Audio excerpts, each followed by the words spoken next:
Trap Media USA. Shout out to everybody tuning in. Happy Sunday.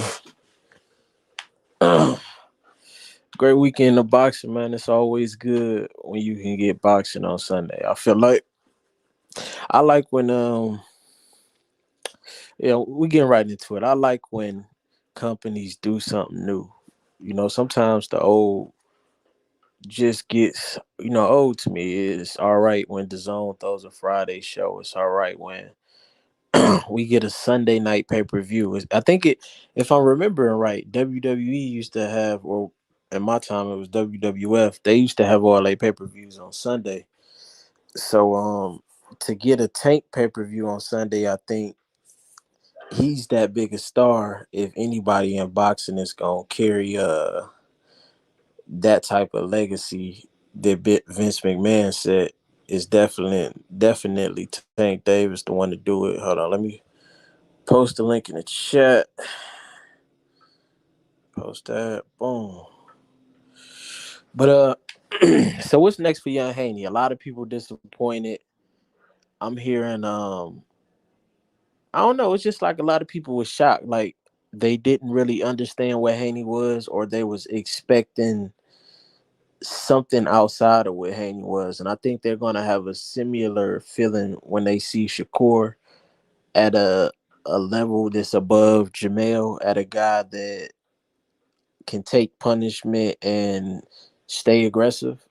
I think you'll see a similar thing with him, especially if they have power. You see a Jojo Diaz is solid. Like Devin's resume is solid, and I think after a performance like this is one of the ones that they would try to put Shakur over him with, but it's not one that they should put Shakur over him with. I feel like last night Devin just did what Devin does, and what Devin does can be boring to most fans because it's really just boxing. Like it's boxing with it's predictable boxing. It's not like how Bud creates on the fly. It's same thing, and then when you take away the power, it's pretty much just jump. 1-1-2, 1-2, up down body shot. Like it's the same thing over and over again. And he's just his dimensions, especially at this division, is to a different level than most, with the longer reach, with the longer height. I think he had a 7-inch reach advantage over Jojo Diaz. So if he just sticks that jab all night and keeps the distance, it's really nothing he can do. One thing I will say, I'm not sure if this was for maybe a bit more entertainment or something like that, but by him having the small ring, um it kind of puts Devin at a disadvantage because it forces the action. But I'm guessing they doing that for entertainment. But in the future, if he's fighting any fighter of note like a Tank Davis that can really punch, I definitely wouldn't pick a small ring. That's something that when you're the A side that you have to be aware of, because it was a bit more encounters and he took a little bit more contact than he normally would have if he was dictating and running it like the A side with a bigger ring. I think Devin is tired of, like, you can tell Devin listens to a lot of what the fans say, and that's why you will see him like sometimes throw away his game plan and try to go bang with a Jojo Diaz. I think to heart, Devin wants to be Robert Easter. He wants that contact. He wants to be the show. He wants to be the guy. And I think that's all right. I think to a certain extent you might need to get a lot of these fathers out of these corners. I think they should be there to help. I think it did well for Floyd, but you have to also remember Floyd created the boundaries, and the understanding was set when he switched and was working with his uncle and got rid of his father. So I think the same thing with a lot of these young fighters. They need time away from their fathers because they'll be more. It's I think they could develop more. They can experience more. I think at times Devin do need to go into that mode, kind of like how against a guy who's not a huge puncher. Now, if you fighting Tank, I don't know if you really want to go in that pocket like that, but closing that distance can take away the little bit of space to get maximum, effect on the power. But I think against some fighters, he should be allowed to go in Robert Easter mode and really bring that dog out himself. I think he wants the contact. I think that we, as the fan base, need to see that side of Devin Haney. But the only way we're going to see it is if he's, allowed to somewhat scrap the safe game plan, because I don't think he just wants to fight safe. I think just like Sean Porter can switch it up from rugged and against some guys just box, Devin needs to be able to do the opposite. And I don't think fighting with his dad as the head trainer, he'll be allowed to do that.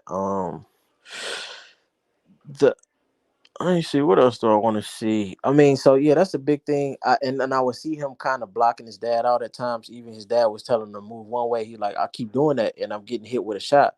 And then he was kind of wanting to listen to Ben Davidson, but his dad kept shushing him. No, no, let me talk to him. Let me say this. So maybe Ben just needs to step up as the head trainer. His dad does need to take the background going forward, and Devin just doesn't seem all the way happy now. Like he seems like he's trying to fit a mold. He's trying to fit the semi-hybrid street cool in the culture type mode when he's really more the laid back, quiet, probably was on the game more so.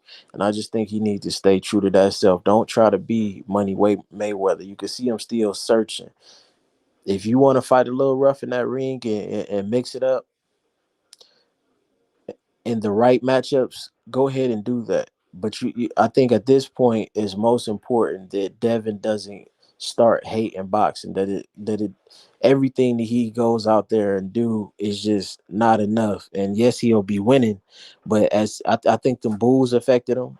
I think he needs to understand it and also let the commentary know if these guys aren't from an area, maybe in white culture, when you move to another area, you can be like, oh man, I'm from so and so. Like, you can claim that as your place. But in black culture, if you're from Oakland like Devin is, then Devin is from Oakland. I don't care if he moves to Alaska, Spain, or your it doesn't any part of the United States, he'll never be accepted by that culture as someone that's from that place, because it's a unique experience growing up in that place. So when you come and you say like, "Oh, he's from hometown Vegas, the hometown fighter," all you doing to a casual is be like, "Dang, why he getting booed at his home?" Like, Cambosis probably don't really understand the politics of America. So to him, he know if he fighting at somewhere that's called his home, everybody's gonna be cheering. Like he kept telling Devin, 80,000, 80,000. You gonna be able to handle that? You see what happened here. So to him, it's like, oh, how much what is a Devin Haney fight worth if he can't get support in his home? But he may not even know this isn't really his home. This is just somewhere he's been fighting out of because it's one of the boxing hubs. But in his perspective, it may have made him want that fight less, because I'm sure in Oakland it would have still been a lot of people that grew up with him, grew up with his dad. It would have been a lot more support in the arena. So regardless whether he was boxing or banging, you wouldn't have heard boos. You would have heard that being celebrated. And especially after the win, these fans out there in Vegas, and that's why y'all need to stop talking about this Mexican Black Alliance. They won't even celebrate you when you get your win. You heard Floyd getting booed in Vegas so much. Same thing. I think Vegas is one of the worst places for a black fighter to fight. I would always hear Floyd get booed. We seeing the same thing with Devin. It's just that fan base, whether it's the Mexican fan base or whoever's out there. Jojo Diaz is Mexican, so I'm assuming it is. They just have no respect for the black fighter, and that's kind of the West Coast mentality of that demographic.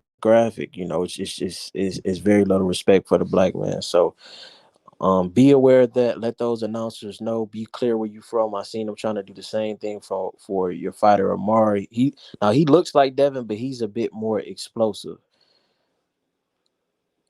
he understands range, but it's a bit more to his game. Now I'm not saying that he's gonna have more success. I'm just saying it's a bit more to his game. Some guys like Devin, they're boxers. They follow the gym strategy. They've been doing just those set combinations for so long that they become almost robotic. But then the contrast, what I call fighters, are like Bud Crawford or like Montana. Like you see every time, even more so sometimes the Tank. Like when you see Montana, every time that his opponent would do something, it was a constant counter. He was creating off what the opponent gave him. And those are fighters, guys that can create on the fly. And that is usually more appealing to the casual boxing fan. That's what you want to see. That's if you just happen to be walking around by the TV, you're gonna see that guy and be like, oh man, that guy can fight. And the other way that you draw in that fan base is if you're just getting in that pocket and you getting busy. Sometimes, people be like, man, why Easter doing that? But it would give a different experience. So I think when he fights lesser level competition, like I think if Devin Haney can't get Cambosis next, go get that IBO belt, start a new legacy, make it cool. You have a big enough fan base behind you and a black YouTube community that you could be the one to stamp that IBO and be a part of bringing the IBO back to its prominence. The IBO Renaissance it needs a face. We have Bumgardner with the belt. Um, and you can be that new young fighter that's coming in and snatches up the IBO from Maxie Hughes. You're already talking about fighting him. Make sure that belt is on the line if you're going to fight Maxie Hughes next. You'll be fighting for another title, and that's a fight that you can, just like Sean Porter switches it up against some fighters, you can switch it up, get in that pocket, and just test it. We see Robert Easter with his size, with his range and stuff, be able to do it.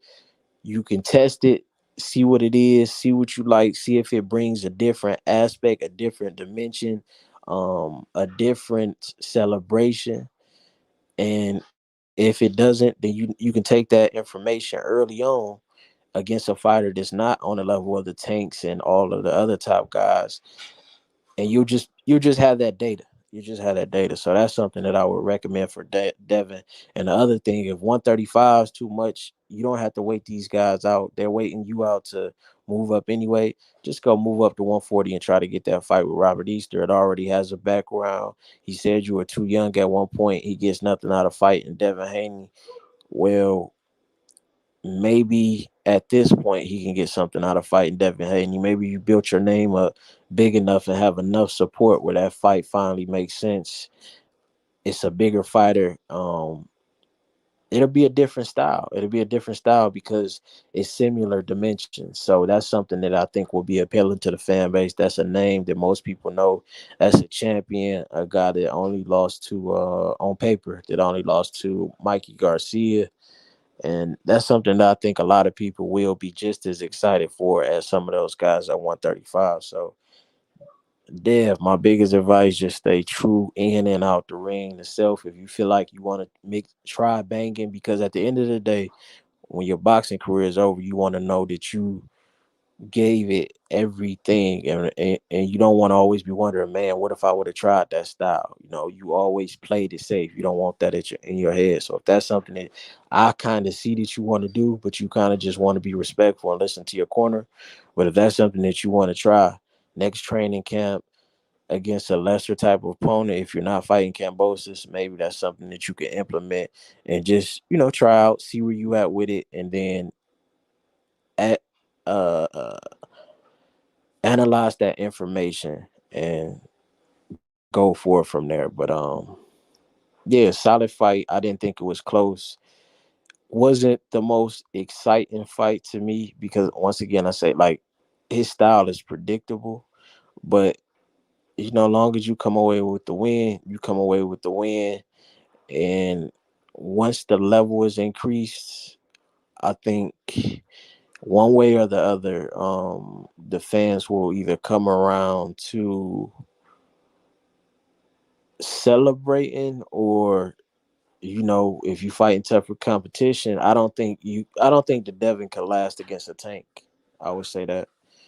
I just think especially not in a small ring, because Jojo was just able to close the distance. It's like Devin was hitting him with everything, and it just wasn't doing anything.